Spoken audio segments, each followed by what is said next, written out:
wanted to know what's your experience in work and what kind of bullying do you see and how does it affect your coworkers?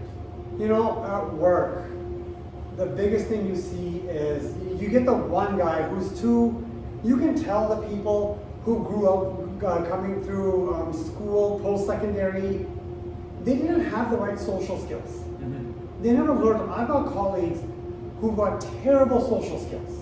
Okay, yeah. Those are the first people that get picked on. Mm-hmm. Because what really happens in these individuals' lives is they had some kind of trauma happen. It's really awkward. Yeah, they're awkward to deal with, and you can pick it out. Like they stand out like a sore thumb. Right. I have one colleague in specific where I work, where he stands like a sore thumb. I have been talking to him for 17 years. Right. I don't ignore him. I talk to everybody. Mm-hmm. I've learned in my life, every human being has something to offer. Mm-hmm. That's true. Yeah. It is your responsibility to find what that person has to offer. Yeah. Why dismiss and laugh at them? Yeah. They're human beings too. Mm-hmm. What if I'm in a situation where I'm not someone who's natural in that setting and someone says, don't talk to him? Mm-hmm. I've been there before. We all have. Let's not pretend here. Right. So when you're in a workplace setting where you're north of, let's say, the age of 22, Mm-hmm. the 22 or 25, where people are wrapping up their post-secondary, or maybe they didn't go to post-secondary, and they're just working now, but you're entering an age bracket where you require more maturity. Mm-hmm. And the bully comes in and identifies you. You might have awkward social skills. Aesthetically, you might be carrying some more weight. Maybe your habits aren't in line. I have one friend, he's a pipe fitter. Mm-hmm. And he's heavier set, he's north of 400 pounds. Right. And he went to go to a convenience store with one of his fellow co-workers, and his co-worker was a lot like you are. He's very fit. Mm-hmm. And his co-worker wanted something healthy, so he got a Mott's Clamato drink and something healthy he could find at the convenience store. Mm-hmm. My friend's grabbing all these snacks, Yeah. pastries, processed foods, so and that's fine, that's his call. Yeah. But the fit guy says to him, don't you think you should be eating healthy? Mm-hmm. So my friend and I, my heavier set friend, were out for dinner, and he brought it up with me.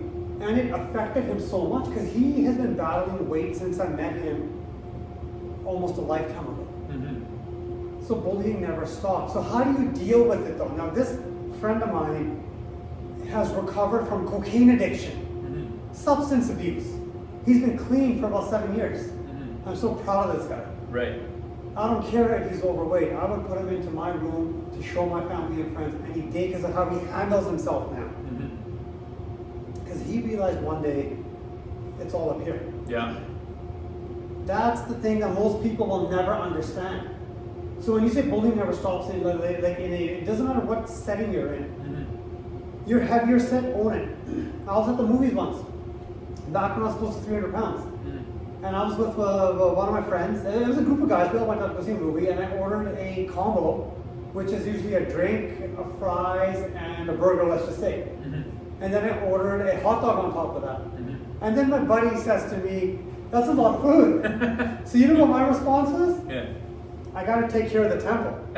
That was my exact response. Yeah. And he just stood there shaking his head like this. Yeah. Hey, I owned my obesity. Right. Hey, I love food today. Yeah. But and that's a different topic that we'll have in our series of conversations. Mm-hmm. But I space things out. I made myself a type 2 diabetic because I chose to eat a cheat day every day. Mm-hmm. But when people want to bully you, own whatever it is. If you're not dressed well, yeah, own it. What do you do tomorrow? You put nicer clothes on, iron your clothes. Whether you're doing blue collar, white collar, or let's say now we've got more social media. You can make money off of that. Mm-hmm. People are always looking at you. How do you dress? How's your hair? How do you present yourself? Mm-hmm. Your language skills, your vocabulary, your posture. These things count. Mm-hmm. When someone comes to you to bully you, they're looking at what you're missing. Mm-hmm. They're not looking at what you have. Right. They're looking at what you're missing. Then they're going to jump on you and start bullying you. Yeah, for the one crack in For the that armor. one crack in the armor. You could be 99.999 to infinity perfect, but that 0.001 is that one crack that someone's going to jump on you and that could break your mind. Mm-hmm. That works in relationships, in friendships, when you're dealing with people, just the one-offs. People can tell someone who understands that I've built my internals. Mm-hmm. What they can also tell is someone who doesn't believe in their extras. I can wear a Gucci shirt and it still won't make it look good. Right. Or I can go to Joe Fresh and get a $5 shirt and make it look great. It's Based how, on it's your- how I wear it. Based on how your aesthetics. How your aesthetics are. Yeah. So why doesn't bullying stop? How does bullying stop? Yeah. I went from being 300 pounds at work to looking like this now. Now, people never made a lot of fun of me back in the day. Right. I always owned who I was. People always said, oh, hey, Donny, we like your personality. Even if you're fat, we just like the way you talk. You're comfortable. But at the same time, people still take cheap shots. But those same people will come and talk to me at a later point too. I always owned any crack I had. Any crack in my armor. I always owned it because I believe in me. So I like eating food. Who doesn't? I just ate too much of it every day. Right. Every meal was a last meal for me. Fine, that's my fallacy. Yeah. It's not my fallacy anymore now. But I understand when someone says I have an addiction issue. Yeah. Space things out. You like drinking alcohol, just have two drink max. Yeah. 2 beers, that's it. Have club soda. People will bully you because you yourself don't believe in you. That's really what it comes down. People can always tell. You don't have to have a crew. Right. I mean, but when you and I became friends, it's fine now. I was a crew of one of one. Yeah. You were a crew of one of one with your story as well too. And then we, all my development years, even though it happened later in my life, we were all it was just the two of us. Yeah. You don't need to have a big crew. Right. When you're making the right choices, the right people and the right energy will find you. That's how I look at bullying. It's a long answer, Yeah. but there's a lot of connective tissue to this topic. It's just not straight in my opinion. Right. Those are my thoughts. So essentially, a poor man's summary of what you're saying is find the fallacy you have, own it, destroy it, conquer it, make it the best you can, project a more confident image to the world, and the less chance you are gonna get bullied and picked out. Is that correct? Yeah, be who you are. Read books. Don't be now I'm seeing advertisements on for Apple or these smartphones. We're gonna write your statements for you. That Chat GPT. GPT. Develop your own freaking mind. You can do a shortcut here, but what's gonna happen when you go talk to her there? Yeah. People can tell a fraud a mile away. Right. You know, that's the big thing with bullying. Yeah.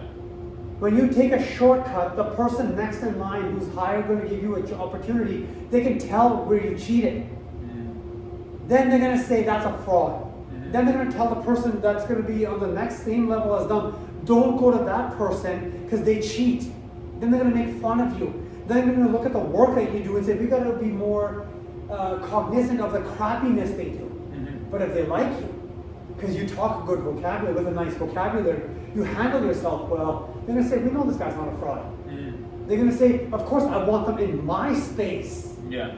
Because it doesn't matter which area they go into, whether I read their work or observe their work, it's always consistent with how they speak. Details matter. Yeah. That's where bullying gets stamped out.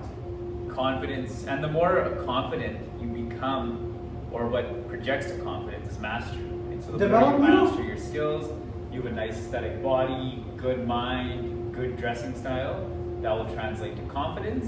And it's not like you're faking confidence. It's not liquid courage. It's real confidence because you've put in the work to get that result. Only you've known how hard you've worked.